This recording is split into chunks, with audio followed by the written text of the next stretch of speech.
Mirë se vini në kanalin Program Shqip. Tashi do flasim për headerat, edhe headerat varjojnë nga H1 deri te H6, dhe siç mund ta shohim, ata japin rezultate të ndryshme. Pra H1 jep një tekst më të madh, edhe në fund deri te H6 jep tekstin më të vogël. Mallësia nuk ka fare rëndësi se ne mund ta ndrojmë mallësinë me anë të CSS-s. Ajo që ka rëndësi është se ne duhet i përdorim headerat gjithmonë për me kriju një sifar strukture hierarkike për faqen tonë.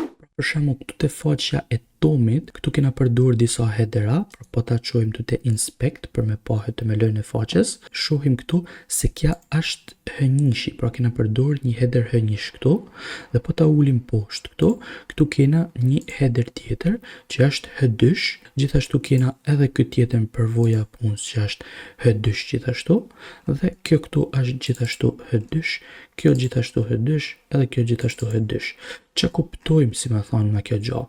Ne kuptojmë dy gjëra. E para, headerat mund të përsëriten, pra siç e pat këtu në webfaqe, un kam përdorur si më thon më tepër se një H2, pra mund të përdorim edhe H3 edhe H4, por e vetmja gjë që është e rëndësishme është që të përdorim vetëm një H1 gjithmonë. Mos kena si më thon dy headera H1. Është shumë e rëndësishme sepse motorët e kërkimit kur vinë në webfaqen tonë, për me e kuptu webfaqen tonë, shohin headerin H1. Por nëse na do kishim shumë headera H1, atëherë kjo do konfuzonte motorët e kërkimit. Prandaj është shumë e rëndësishme që të kena vetëm një, ndërsa H2, H3, H4 etj. Mund t'i përsërisim sa herë dona. Gjithashtu, mundena që edhe mas mi përdor ton headerat, për shembull këtë webfaqe un kam përdorur vetëm H1 edhe H2, pra nëse shohim një faqe tjetër, pra për shembull kena këtu Wikipedia me HTML, këtu kena një H1 pa marrëmendja, po kja është H1 që është në fillim krejt,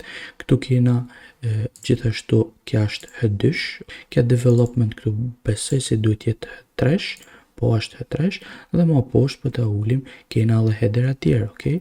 E rëndësishme edhe herë është që të mos ta përdorim headerat për me bë tekstin e madh, sepse me tekstin e madh ne mund ta bëjmë me CSS. Këtë gjë duhet ta mani mend.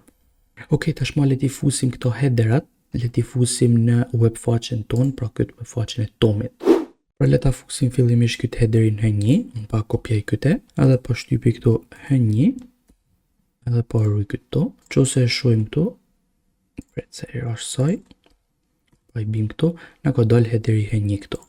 Tashmë le të fusim edhe këta H2-shat këtu, okay, këta 5 sot duket se janë, 1, 2, 3, 4, 5, okay? Pra duhet krijojmë këtu poshtë 5 H2-sha. Një diçka që duhet ju them një shortcut, në vend që më të i shkruaj tana H2 ton kohën, është thjesht selektojmë rashtjen e kodit këtu dhe e shtypim Shift Alt dhe shigjet poshtë dhe shikoni se si e kopjan ton rashtin një rasht më poshtë. Okay? Pra këtë unë pa bëj 5 herë dhe po filloj pa i kopjoj këtë tekstin që kam këtu. Okay? Pra arsimi, fillim, mandana përvoja punës, aftësit, portfolio dhe kontakt. Tashmë kur i bi save, shikoni se si janë shfaqë tana në webfaqe, dhe tashmë besoj se e kryjme punën për tesh.